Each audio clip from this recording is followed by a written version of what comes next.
Aí, gente, Cristóvão tá na área. Eu fiz o convite aqui. Hum. Alô? Opa, e aí, Cristóvão, beleza? E aí, rapaz? Tá me ouvindo bem? Tô ouvindo bem pra caramba. Ah, beleza. Ó, prazer, viu? Você ter topado conversar com a gente. É uma honra aqui pra gente Ah, estar vamos fazendo lá. essa live hoje. Vamos lá. Uma conversa boa sobre música brasileira aí, né? Então, o pessoal já tá entrando. Davi Fonseca, o pessoal do Assanhado Quarteto também tá aí. O Lucas Ladeia, o Rodrigo Erindia, o Magalhães, todo mundo na área. E aí, Cristóvão, tudo beleza? Como é que tá de quarentena? Só em casa? Tocando muito? Estudando muito, né? Tocando, claro, tocando sempre, todo dia. E conformado, né? Não tem outra coisa, né? Bem Tem que ser assim. conformado mesmo, que não tem jeito, né, rapaz? É isso. Eu queria, Cristóvão, começar te perguntando Hum.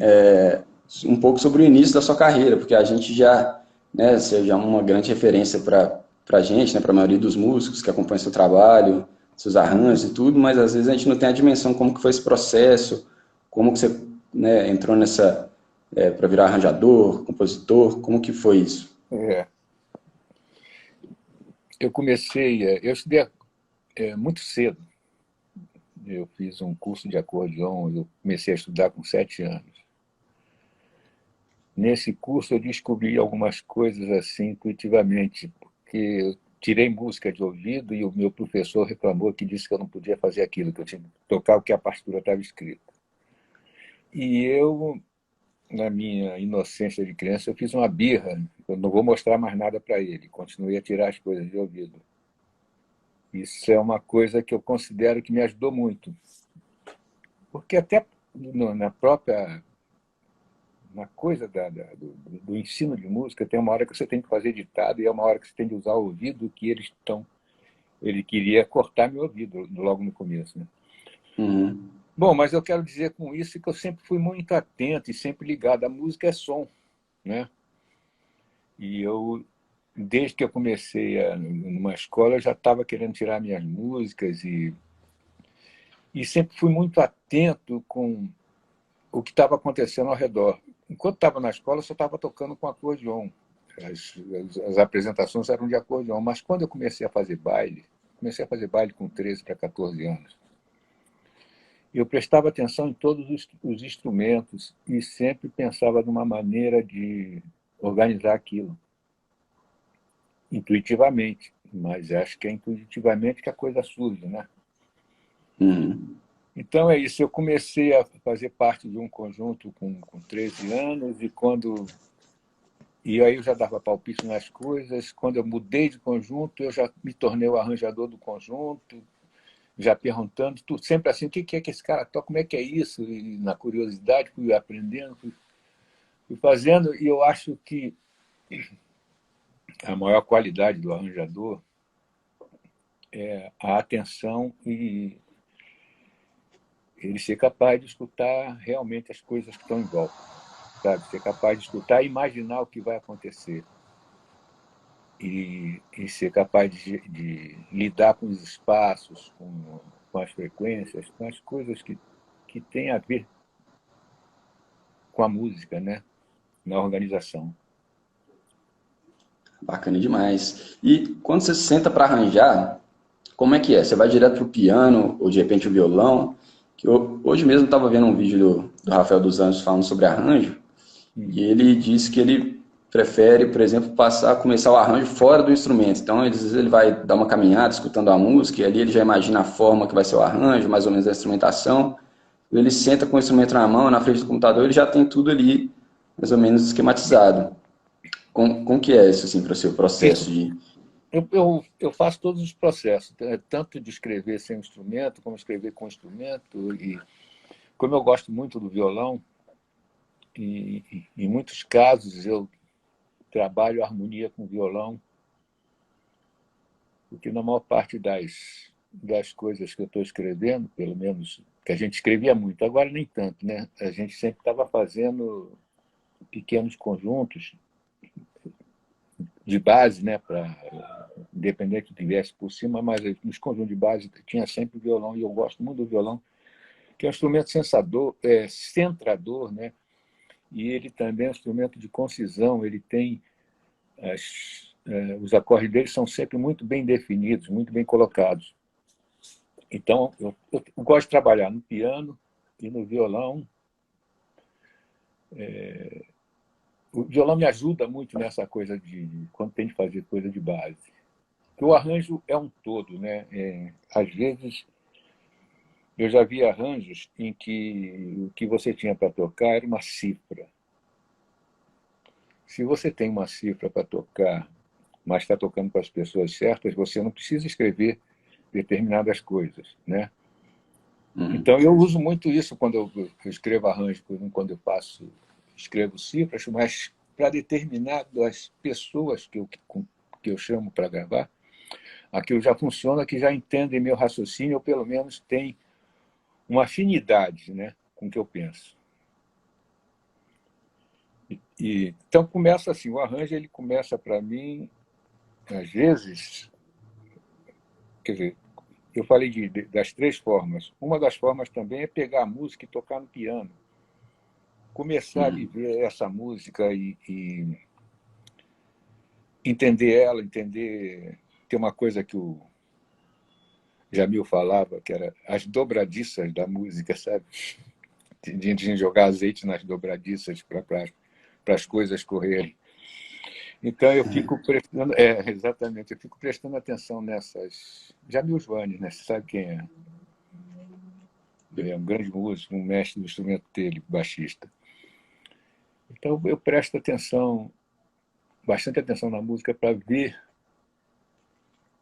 o que eu posso fazer. Mexer na harmonia, ou mudar um acorde, acrescentar um intervalo, tirar uma tensão aqui, colocar uma tensão lá. E fazer com que todo arranjo, depois, se ele tem complementos, tudo esteja interligado, não seja compartimentos separados, sabe? O arranjo ele é um todo. Tudo está conectado de alguma maneira, né? Tudo está conectado, tudo tem função, tem a ver com aquilo. Tem um pessoal que está entrando aqui. Tem uma pergunta aqui do Lucas, que é o cabacanista aqui do Assanhado, perguntando Sim. em relação a essa habilidade de escrever o arranjo sem estar com o instrumento na mão. Como que você desenvolveu isso? Foi através da prática de solfejo ou um treinamento auditivo específico? Veio dessa coisa mesmo de tirar as músicas de ouvido? Olha, eu não sei, pode vir por isso aí tudo, mas, na verdade, ele vem... Você tem que... É uma coisa de prática, né? De ficar pensando numa melodia. Começa assim, você pensa numa melodia e escreve essa melodia. Eu já fiz isso, já compus na rua. Estava andando, pensei numa melodia, então estava em algum lugar que eu podia parar. Já fiz isso em avião, né? Pensar numa melodia e escrever. Esse é o princípio da coisa. Você começa, você pode escrever essa melodia, depois você pode visualizar. Visualizar não é bem a palavra, talvez. Mentalizar a harmonia e escutar essa harmonia, né, com seu ouvido interno. Então, eu já fiz isso, já compus. Eu lembro que eu compus em avião. Tinha uma letra que eu precisava fazer uma melodia e eu trabalhei num voo. Eu fiz a melodia, escrevendo nota por nota, pensando, olhando para a letra e fazendo aquilo. Eu acho que é um exercício. É um exercício que você pode usar até o ponto de você ser capaz de escrever um arranjo inteiro. Mas eu apesar de ter essa possibilidade, eu prefiro trabalhar no instrumento, sabe? Eu prefiro ficar trabalhando com ele, vendo coisas.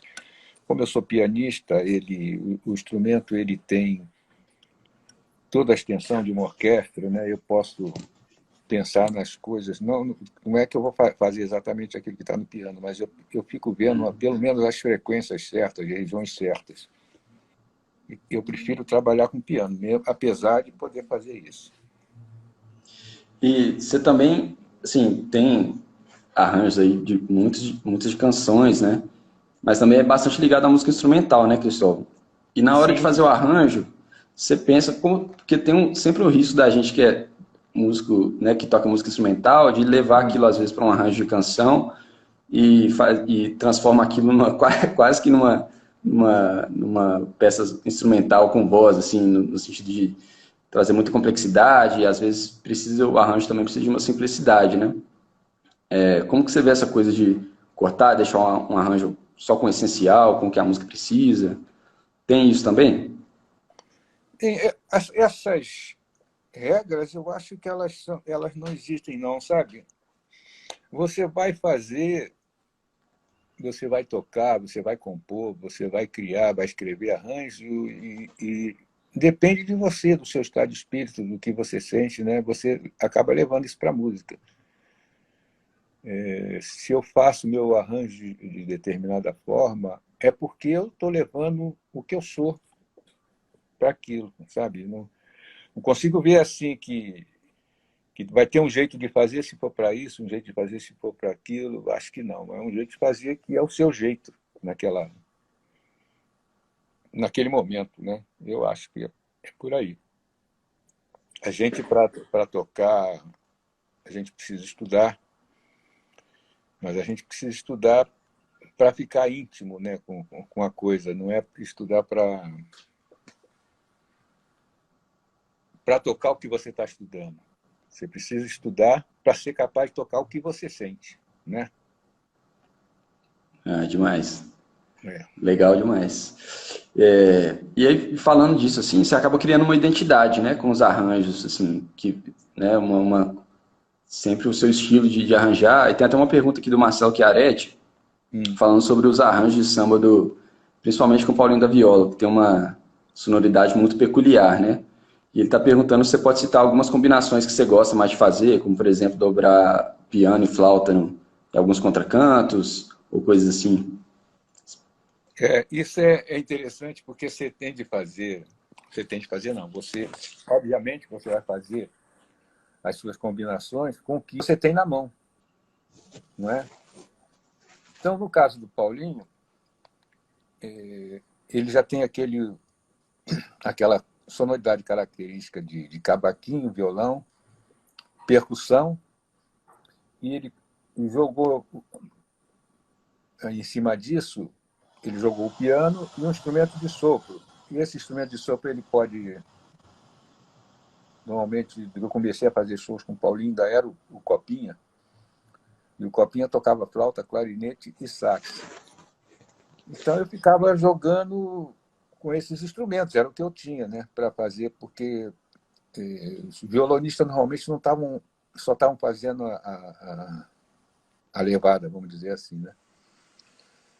Então são muitas combinações possíveis com o piano e com a flauta ou com o sax, porque com o piano você tem, eu te falei daquele negócio da extensão, então você pode tocar na mesma região de um clarinete e acrescentar uma nota 2 oitavas acima, e aí você pinta um timbre completamente novo em cima daquilo. Ou você usa vozes, né? De preferência 2 vozes, porque já tem uma gama de harmonia lá imensa, né? Com os violões e cavaquinho. E se você dobra essas 2 vozes, junto com o clarinete ou com a flauta, você começa a ter uns timbres interessantes. É uma coisa de procurar, né? Não é uma coisa de uma regra. Porque eu acho bom quando você fica procurando, porque cada hora você encontra um negócio, né? Cada hora vem uma ideia diferente. Pois é, quando você tem uma forma determinada, você fica se repetindo demais. Então, acho que o barato é ficar procurando, e em função do que você tem na mão, né? Então, essa sonoridade surgiu com o Paulinho, porque era o que a gente tinha na mão para fazer. Teve alguns discos do Paulinho que eu fiz arranjo para cordas, para quarteto de sopro, mas na maior parte das vezes o material era aquele normal do show, né, que a gente tocava por aí. Beleza. Tem, tá cheio de gente aqui na live, está cheio de perguntas. Vou fazendo aqui, tá? Nossa! Tem uma outra pergunta aqui, que é do Lucas. Pensando na construção do arranjo, primeiro você pensa em uma macroestrutura, você vai desenvolvendo a cada parte, você faz como se fosse um mapa da composição, você organiza antes. Como que você organiza a estrutura do arranjo? Acho que essa pergunta é legal. A estrutura, para mim, é a seguinte. Primeiro, a gente está falando de um arranjo de uma canção, né? Primeiro, É, eu faço um arranjo particular, ou no violão, ou no piano, da canção. Se eu quero uma introdução, se eu não quero, se eu quero uma volta, se eu não quero, se eu quero um fecho diferente, eu faço tudo isso num instrumento. O meu croquis é esse aí, meu desenho de base é esse, para fazer. Depois que isso está pronto, aí eu só tenho que revestir, né? O seu, novamente com aquilo que a gente tem na mão, né? Se você tem uma sinfônica, você faz com a sinfônica. Se tem duas flautas em um cavaquinho, você faz com duas flautas em um cavaquinho, com o que você tem na mão. Mas eu faço esse croquis, né? Acho que o nome certo é croquis. Eu faço com instrumento, ou faço no violão, ou faço com piano. A partir disso, essa é a minha base. beleza. Tem mais um aqui, ó. Tem uma pessoa perguntando se você já precisou mudar algum arranjo porque o compositor ou o intérprete quis alguma coisa diferente. Como que é essa conversa com o compositor? Olha, mudar arranjo é sempre possível, porque normalmente você é quem pode mudar, né? Você que está fazendo é quem pode mudar. O compositor pede para mudar porque ele não consegue mudar, né? Quando ele pede para mudar, está pedindo para alguém que está fazendo arranjo. Essa pessoa é a pessoa que pode mudar. Eu não me incomodo de mudar um arranjo. Se a pessoa chegar, olha, podia ser assim? Claro que pode. Eu já mudei arranjo, depois de estar com o arranjo pronto dentro do estúdio, a pessoa chegou para mim, será que a gente não podia fazer assim? Claro, vamos fazer assim. E a pessoa mostrou para mim que era uma ideia interessante aquilo. Você sabe, quando eu comecei Quando eu comecei, não. Eu li vários livros de arranjadores, de orquestradores, um que quase todo mundo leu, de Mancini, né? E livros de Dom Sebeski, de várias gente, livro da área erudita de Rimsky-Korsakov, vários livros. E uma vez eu comprei um livro do Nelson Riddle, é um livro para arranjadores. E eu comprei aquele livro e comecei a ler, e eu não precisava muito daquele livro, não. Porque mais ou menos aquilo, na minha experiência, eu já tinha passado por aquilo. Mas tinha uma frase no começo do livro, que eu já falei isso para muita gente, e eu guardei para mim, que eu achei fantástica. Ele dizia no começo do livro dele o seguinte: não morra de amores pelo seu arranjo. Entendeu? E isso aí foi para mim foi uma lição fantástica. Não morra de amores pelo seu arranjo. Você é capaz de fazer um arranjo, você faz o arranjo. E aí você leva uma pessoa e a pessoa diz, pô, será que podia ser diferente? Por que você vai ficar com birra? Né? Por que você vai ficar com birra? Então tem que ser assim. Não, vamos conversar. Você prefere? Ah, sim, é isso. Pô, de repente é uma coisa interessante que a pessoa está propondo, é uma coisa legal. Então, não morra de amores pelo seu arranjo, porque é um pouco infantil você ficar apaixonado pelo seu arranjo. A sua capacidade é de fazer arranjo, é da outra pessoa. Porque você é o cara que pode mudar, né? Na verdade, demais, que às vezes o processo de arranjo é como quase um processo de composição também, né? Às vezes vai fazendo, fica pegado àquilo. Você fica pegado àquilo, mas você pode fazer de uma maneira diferente, né? Isso já aconteceu comigo, de eu fazer arranjo e depois mudar. Não foi ruim, não. Beleza. Ó, tem muita gente perguntando aqui também sobre as suas composições. A música Três Chorões, que é uma música que virou referência para Maurício Carrilho, para os Choros Ímpares. E também de outras parcerias com Paulinho da Viola. Bom, a parceria do Paulinho da Viola é muito interessante, porque a gente tem uma afinidade muito grande, assim, pessoalmente, né, de conversa, de tudo. Tanto é que ele se tornou meu compadre, né? Naquela época, quando eu conheci ele, com a minha primeira esposa, ela estava grávida e ele falou assim, você é seu compadre. Pô, Paulinho tem um jeito, né, que eu acho muito interessante, tem uma velocidade dele que é fantástica, porque ele vai acabando resolvendo todas as coisas de uma maneira absurda. E com essa velocidade dele, a gente, com mais de 40 anos de amizade, nós fizemos 4 choros. Mas, em compensação, os 4 choros são muito bons. Né? Valeu a Embora, pena o tempo, né? valeu a pena. Embora um choro nosso, que quase todo mundo toca, que é um choro para o Valdir, que é realmente um choro muito legal, mas o meu tempo de garoto é um outro choro, é Não Me Digas Não, que tem muita gente tocando, é um belo choro. E tem o Acreditei nos Beijos dela, que foi gravado pela Época de Ouro. Então a gente tem 4 choros, mas os 4 choros são muito bons, são muito interessantes, são muito bem construídos. E valeu a pena. Eu até brinco, porque em vários shows instrumentais eu toco 2 choros dessa minha parceria com o Paulinho e digo, olha, eu vou tocar 50% da minha obra com o Paulinho. Com 2. Beleza, ó, dá um alô pessoal, Sérgio Santos entrou aqui, Ô, perguntando Sérgio, quando vocês vão fazer uma música juntos. ô, Sérgio, como é que faz? Eu mando a primeira, você manda a segunda, ou você manda a primeira e eu faço a segunda? Então, pode decidir aí. Tem mais muita gente aqui, não vou conseguir falar todo mundo porque tá passando muito rápido. Tem uma pergunta aqui, que é até uma que eu já estava pensando em te fazer, sobre a sonoridade e o processo de gravação do disco do Maria Fumaça, né? Que é bastante diferente, assim, daquela marca mais, assim, de MPB que a gente está mais acostumado, né? Dos arranjos mais recentes, ele tem aquela coisa mais funk e tal. Como que você Certo. vê essa coisa de transitar nesses outros estilos? Como é que foi isso? Esse foi mais no começo, né? Com o Black Rio. Isso é interessante, porque a Black Rio foi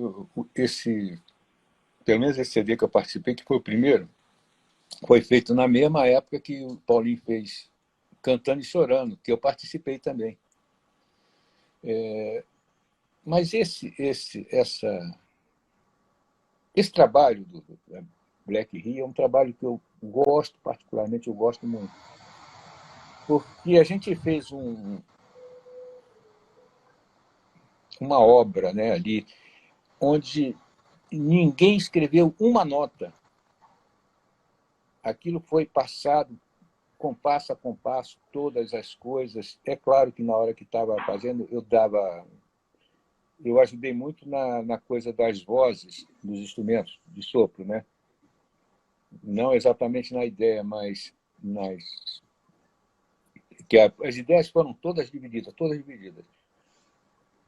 Foi um processo assim democrático que deu certo, né? E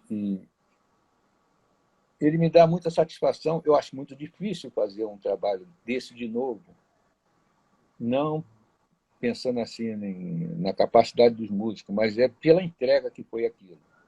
Só você saber que tem esse disco da Banda Black Rio, que eu participei, ele não tem uma nota escrita. Você já pensou nisso? Não tem uma cifra. Nada escrito. Foi tudo passado até a gente saber o que era para tocar. E tem outra coisa que eu queria falar desse trabalho da Black Rio, porque eu até hoje eu acho que foi um trabalho fantástico e as pessoas, se a banda não tivesse esse nome, Banda Black Rio, que colocou ela num determinado setor, por causa do nome, é como se fosse, isso aqui é funk. Se não fosse isso, se o nome da banda fosse Gafieira Universal, por exemplo, as pessoas iriam escutar de outra maneira. Eu sempre, quando eu posso falar com as pessoas, eu falo, escutem isso, mas não pense em movimento, black. ou jogada soul. Não, aquilo é uma corrente, é uma fusão, tem muita coisa ali. Ali tem cuíca, tem um monte de coisa. Aquilo é como se fosse uma junção de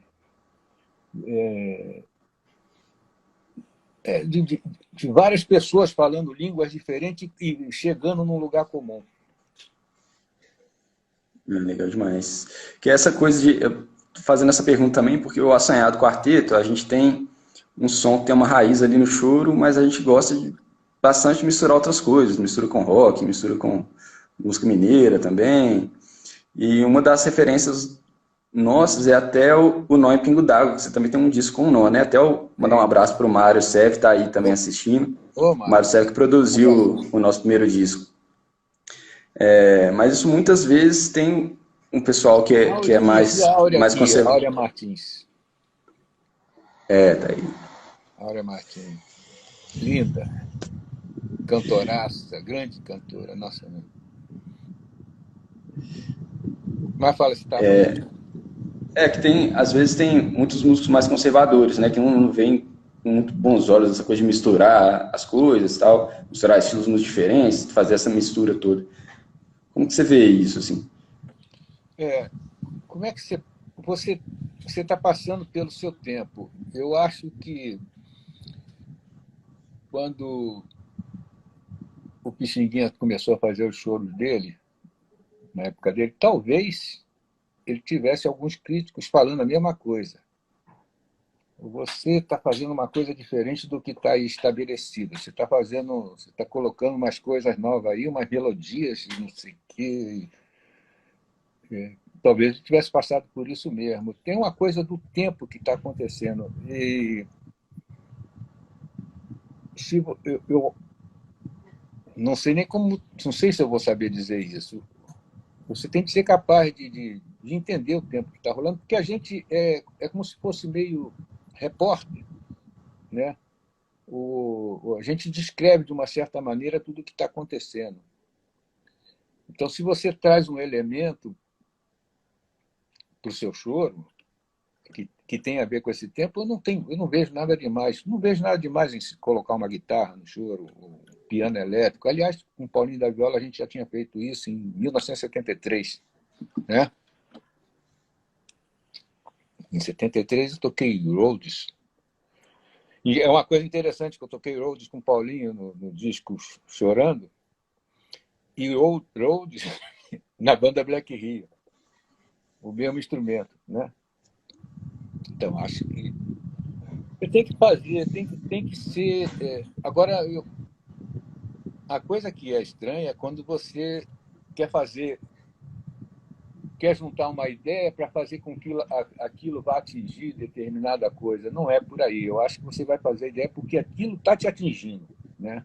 Então, aquilo para você é legal. Aí você vai fazer aquilo. Agora tem uma outra pergunta aqui sobre a sua premiação com o álbum Tantas Marés, do Edu Lobo. Como que você conseguiu dar uma unidade no disco com tantas abordagens diferentes de arranjo?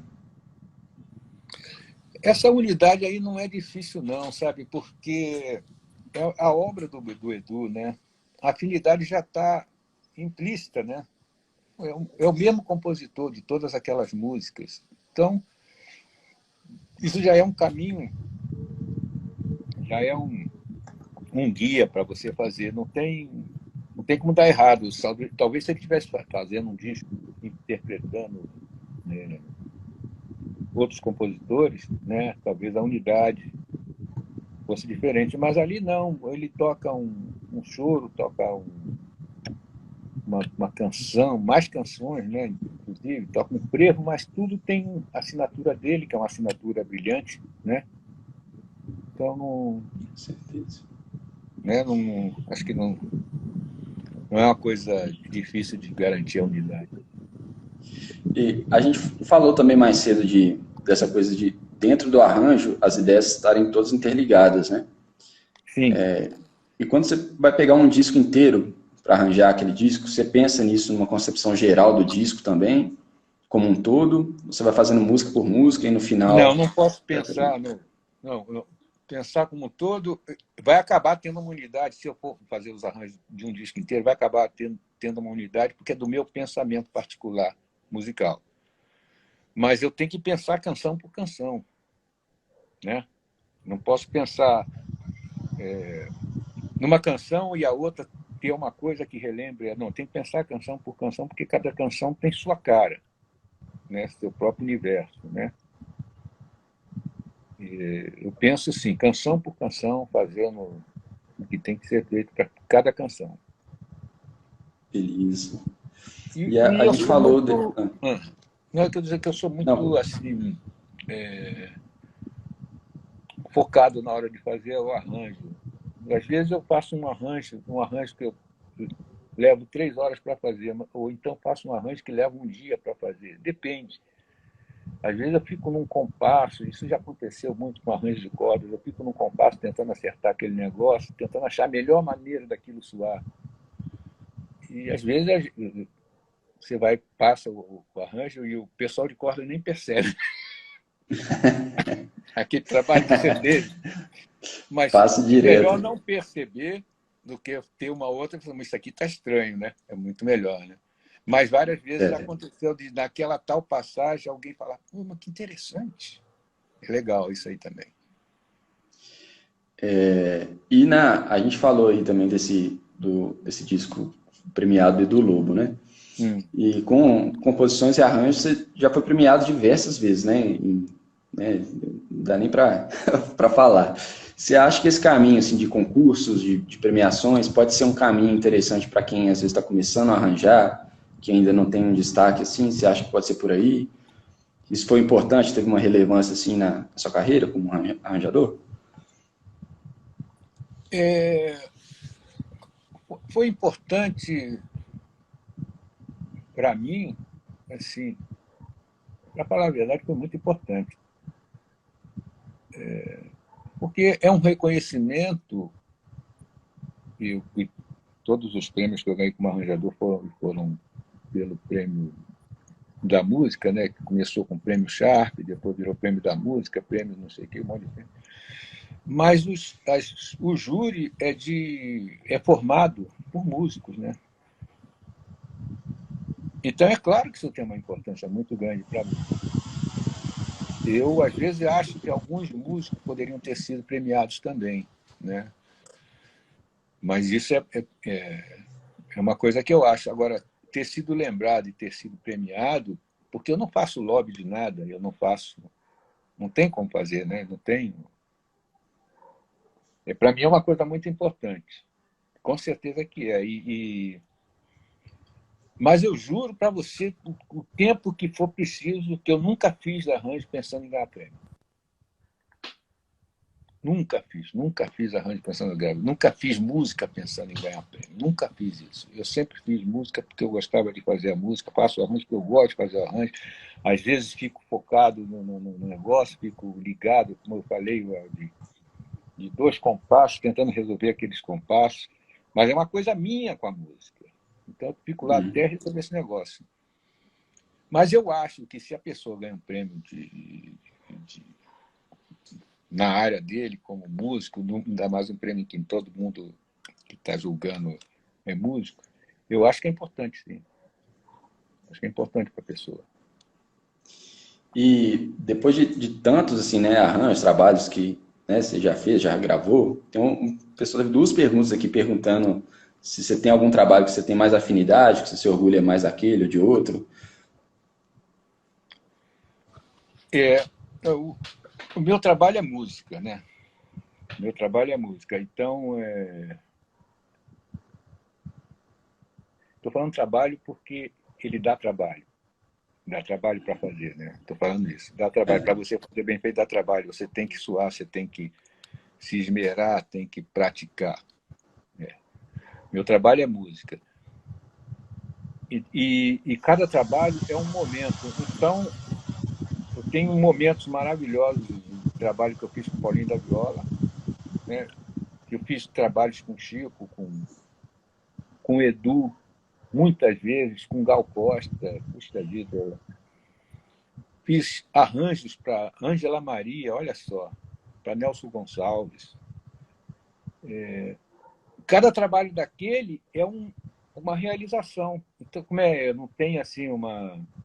Não estou fugindo de pergunta nenhuma, é porque toda vez que eu estou fazendo um trabalho, aquilo é muito importante para mim. E aquele momento é importante. Né? Beleza. Queria te fazer uma outra pergunta também. A gente está fazendo essa semana de lives, né? Teve uma dessas aí para trás que a gente falou, o Lucas fala sempre, né, da importância do disco físico, que a gente ainda gosta muito, e o disco você pega e vê ali as referências, todo mundo que está no disco, quem fez o arranjo, quem são os compositores. Isso às vezes na internet, com streaming, essa coisa toda se perde, né?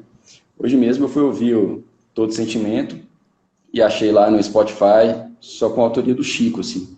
E não tem quem está tocando, não tem as outras informações, né? Como que você vê essa coisa, assim, que às vezes, né, nessa coisa doida da internet, lotada de informação, mas às vezes também as informações importantes, né, de quem que co-criou aquela música, né, nem sempre estão tão presentes ali. Eu acho que é uma coisa que tem a ver com esvaziamento cultural, sabe? É uma desumanização cultural que eu acho. Se você não existe um disco que é feito por uma pessoa só, né? Como não tem uma peça de teatro feita por uma pessoa só. Pode até no palco ter uma pessoa só, né? Mas não é uma pessoa só que faz. Então, todas as pessoas que participam daquilo são importantes. Eu acho que a desumanização, por isso, se você, como eu estou aqui falando para você, que eu fico e penso e sofro, suo a camisa, me canso, me dedico para fazer aquele arranjo, e o nome não aparece. Eu posso passar sem meu nome aparecer. Esse não é o problema. Porque não aparece meu nome de ninguém. E essa coisa que você falou aí. Acho que isso é um terror. É quase um filme de terror. E que porque não é uma máquina que toca, né? Quem toca é um músico, quem faz arranjo é outro músico, quem canta é um cantor, quem compõe, quem produz é o espaço que foi gerado, quem gravou aquilo, o engenheiro que fez aquilo, sabe? Isso é um filme de terror para mim. Muitas vezes a gente, né, eu às vezes escuto uma gravação, quero saber que violonista que tocou aquilo para eu copiar, seguir o trabalho, não tem, você tem que ficar, né? É como se não tivesse mais importância as pessoas do lado, né? Isso aí é uma coisa estranhíssima, estranhíssima. Eu acho muito ruim. Não sei como se deve isso, né? Com essa pandemia agora, a gente está cada vez mais fazendo essas conexões pela internet, né? Até o Sérgio está perguntando aqui como que você vê a continuidade da profissão, né, dos músicos após essa pandemia. Você acha que muita coisa vai mudar? Você acha que volta tudo da mesma maneira? Como que você está pensando nisso? O que seria legal de mudar seria o pensamento, né, das pessoas, né?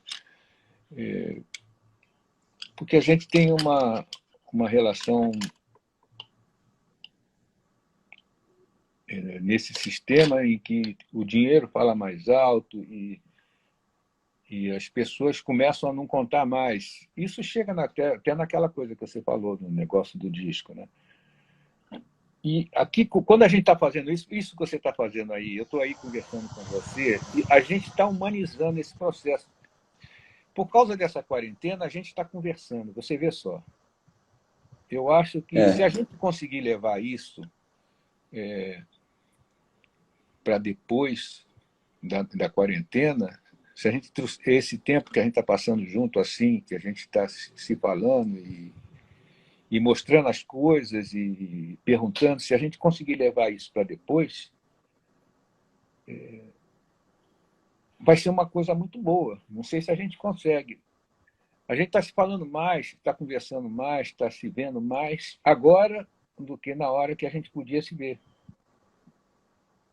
É verdade. Essa própria ideia das lives do Assanhado, em quanto tempo a gente está aqui, nunca pensamos em fazer isso, né? Tantas conversas legais que a gente está tendo. Veio um pouco Exatamente. disso também. Um E pouco aí de a gente, encontro também. exatamente, essas coisas.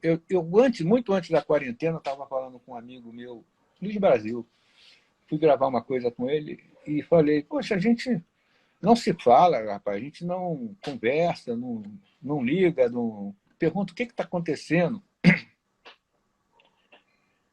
Eu acho que a gente pode passar isso é uma coisa boa para a gente levar da quarentena, né? Tentar fazer isso, falar mais. É muito importante para a gente colocar essas coisas todas. Beleza.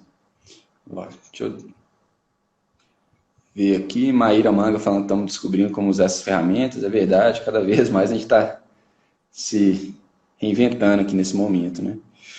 É, Teve uma pergunta que passou aqui, perguntando das suas referências, o que, que você mais escutou, e eu até te perguntar também das suas referências de arranjadores também, além da né, de referências como instrumentista.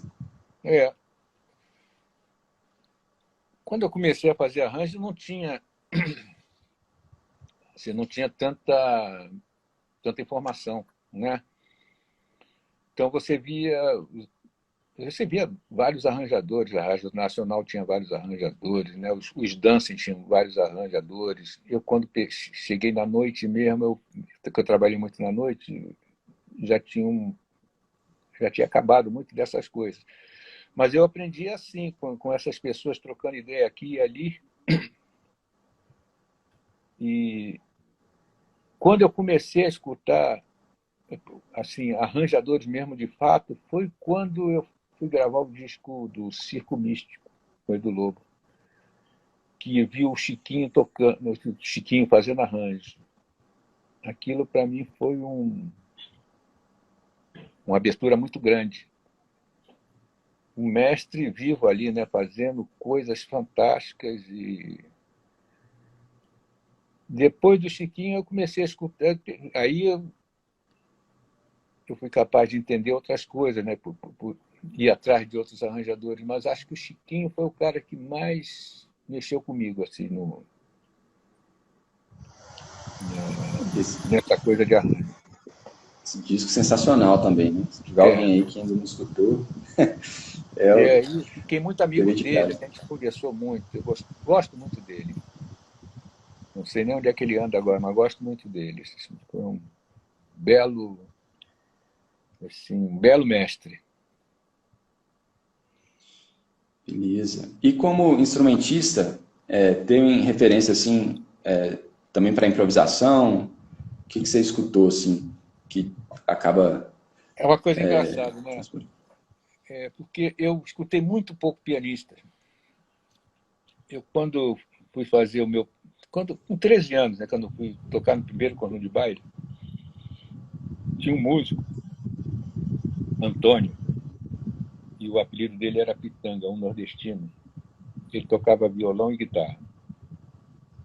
E quando eu vi esse cara tocando, é uma coisa interessante porque eu me formei com 13 anos.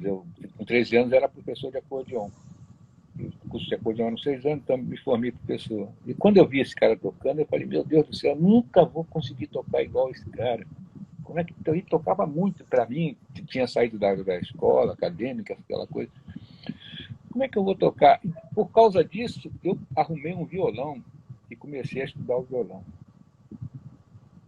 E fiquei fascinado por aquelas coisas. Claro que eu estava pegando aquilo e aplicando no acordeon, e mais tarde, quando eu fui para o piano, eu já tinha noção dessas coisas. Mas assim, como eu bebi na minha primeira grande fonte assim de informação foi esse Pitanga. E é interessante porque ele não lia partitura. Muitos acordes ele não sabia qual era o nome, né? Mas era todas assim, distribuição de voz, era tudo perfeito. Então, por causa disso, eu fiquei muito em cima do violão. E aí eu passei a escutar guitarristas. Guitarristas e violonistas. Claro, É tocando legal você acordeon, falando quando isso, que às eu vezes acontece muito o contrário, né? Guitarristas que escutam muitos pianistas, né? Até para pois ver a é, construção dos acordes, ver uma é, sonoridade diferente. Mas o exatamente. contrário Eu também comecei a tem. escutar. para fazer isso, eu não botava disco de piano. Eu lembro que, assim, até os meus 18 anos, eu botava disco de guitarrista. Era fascinado. E mesmo até hoje ainda gosto de escutar os guitarristas. Mas depois, sim, então eu comecei a tocar o piano, não que eu fizesse uma linguagem de guitarra, né? Porque a minha linguagem também, ela não, como não tinha informação, eu só tinha assim vislumbres de caras que improvisavam. Então, eu ficava tentando fazer meu próprio improviso, né? O que, por um lado, quer dizer, te dá uma coisa interessante, que é você não ter frases prontas, né? Quando você pode criar suas próprias frases, mas assim, é uma coisa de ficar burilando, de ficar procurando, procurando, procurando. Mas o meu ouvido estava sempre nos guitarristas. Tipo Wes Montgomery, essa galera?